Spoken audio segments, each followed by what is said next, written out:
Panataw Makabayan, iniibig ko ang Pilipinas. Kayo ang boss ko. Bilang senador, ay gagawa tayo ng mga batas na isusulong ang paggamit ng sariling wika para hubugin ang ugali ng bagong henerasyon. Ang edukasyon lang ang mapapamana ko sa iyo. Ang laki sa layaw, karaniway ubad. Sa project proposal po namin, Senadora, 20% po ang magiging komisyon ninyo. Hindi maaari. Hindi ko tatanggapin ang sul mo. Hindi ko yan ipagpapalit sa dignidad ko. Kung ano ang ginagawa ng matatanda, ay siyang ginagaya ng mga bata.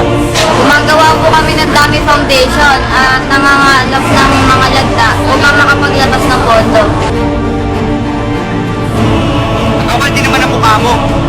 Nagpakita ka ba dito? Akin ang tulong ang sinasabi mo. Susunod, paglalamay mo kami para masama ko lahat. Di totoo ang mga binibintang nila sa akin. Sinisiraan lang nila ang mga reputasyon ko. Patahimigin mo na yung mga traitor na yan. Gawan mo ng paraan. Damay mo kung sino man yung mahahat niya. Dapat natin ipaglaban ang karapatan natin. Iparating natin ang boses ng kabataan katulad natin. Gamit ang sariling wika, pagkaisahin natin ang ating diwa. Hanggang kailan ka mga hawakan sa iyong paninindigan?